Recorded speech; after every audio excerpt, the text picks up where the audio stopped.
this is to supplement a picture that I put up on Blue Sky, and it shows this railway bridge, and it's under construction, and it'll probably be around about 1922 or thereabouts. And what's the surrounding area is nothing like this at all. It's sort of open countryside, Middlesex countryside, because this was Middlesex back in the 1920s. We'll just swing round. This is a substation for the underground, and then I'm just going to walk along. So yes, this you'll see in the picture. This is the bit of wall that's being constructed, and it's all rather muddy in that old photograph.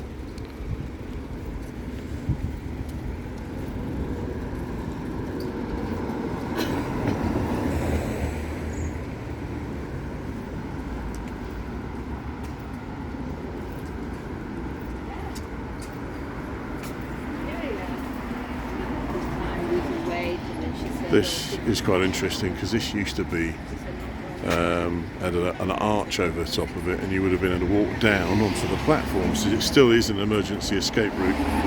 You see, there's a set of steps that takes you down onto the platform. Hendon Central Station, which is out of focus because it's trying to focus on something else.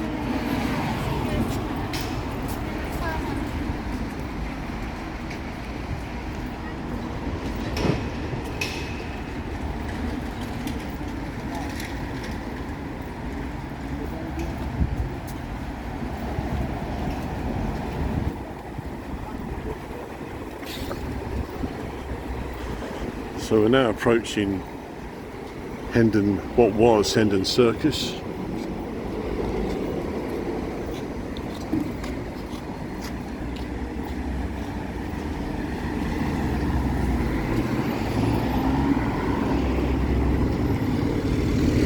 And this would have all looked very, very different when the underground arrived here in 1924.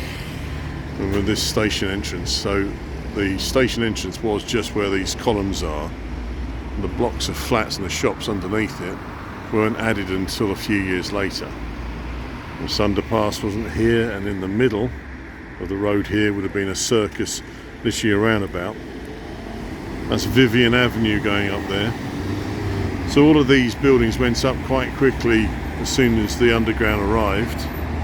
But up to that point it had been a pretty nondescript bit of Middlesex countryside. There's the old cinema, which is now a health club. And that road up there takes you up to the Boroughs, which is Old Hendon. I'm now risking my life standing here, aren't I? Because I'm not behind a crush barrier. Really busy road, the A41 Hendon Way, taking down to Brent Cross. As you can see, rather sadly, if I just close in on the close in, you can see that cupola there has been graffitied on. It's a shame.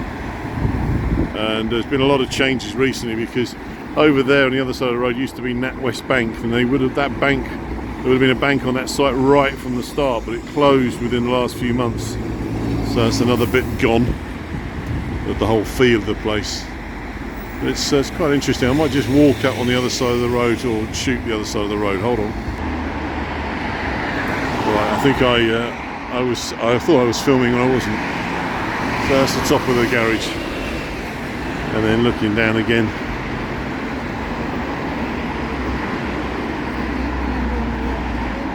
So yeah, it's all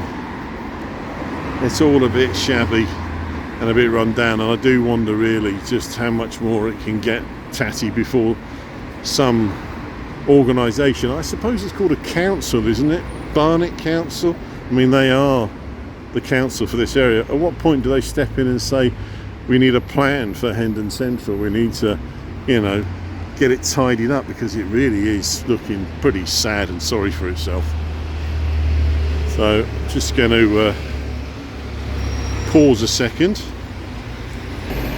So I'm just shooting this frontage here of A. France and Sons, the funeral directors, and so this is an old business. I don't know how long it's been under the ownership of A. France. It might have been right from the start, but you can see this is an old frontage, and it must date from the earliest days of of this bit of row of shops, etc. And you can see, to go in, you see it, very period style tiling, and the door. And you can see here, it's all from a different age.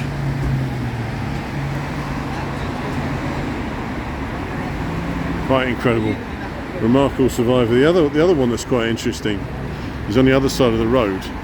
Let's see if I can actually get in a bit closer. But it's Orient Estates, and the frontage of that one is a remarkable survivor, and I can only assume it must have been something to do with the bank, because it's kept all its old frontage. Let's take it back onto a wide angle. There you go.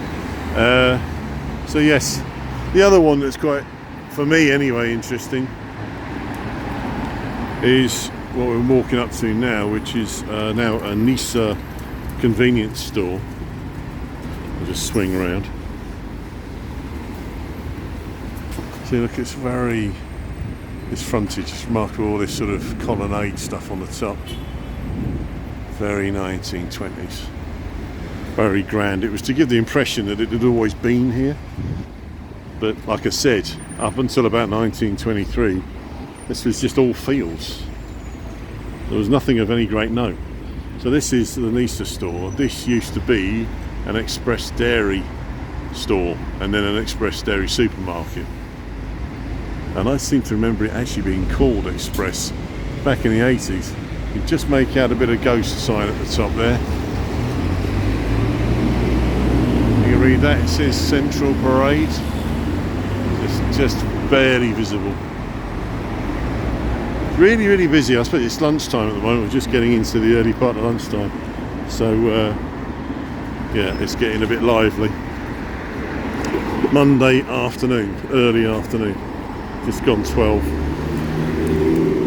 So that's about it, really. I suppose I could go down and shoot a bit on the platform if I can, but there's the underpass and it's jolly colours. And yeah, let's go into the tube station.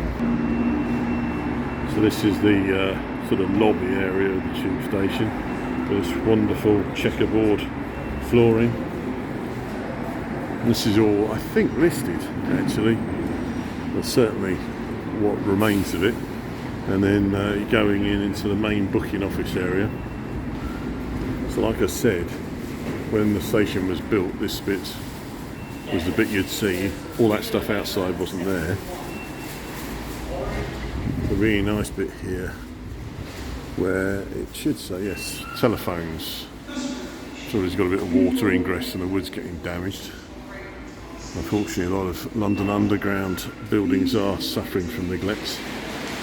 But there's not an awful lot in here, really. That's the best bit, the doors, really.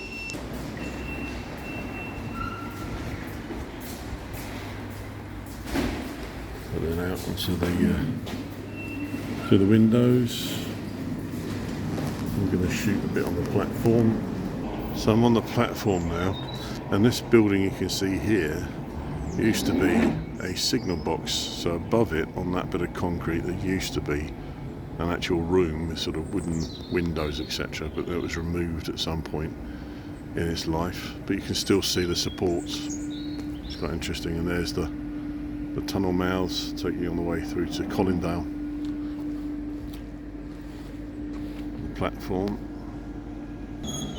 So the train just pulled in. But you can see here the set of steps. These are used for emergencies, but in the old days, as I say, this was something that you could use more regularly. And at the top there would have been an arch, a brick arch. So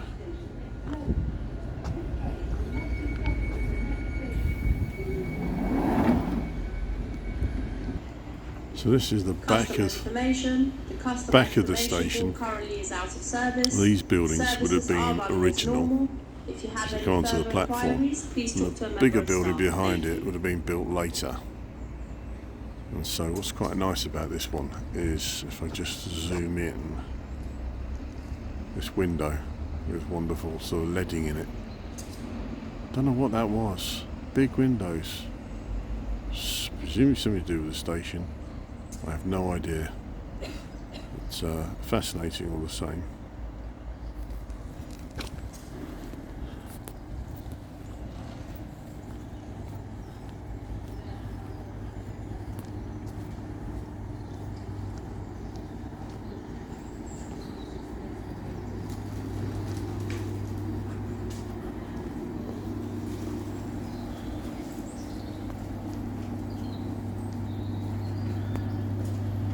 Interesting colour change, difference of bricks. So that must have been the older bit and the redder brick.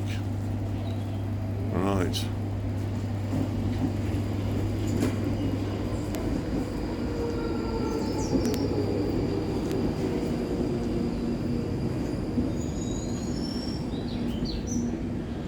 The lovely little seats they have under the stairs. And a piece of grass that you wonder might have been a station garden at some point, and then obviously some kind of crew room. It's interesting architecture. And back down to the tunnel mouths there.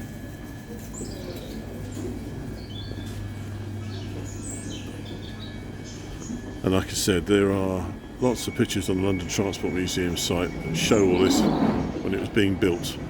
Anyway, that's it. Thank you for watching.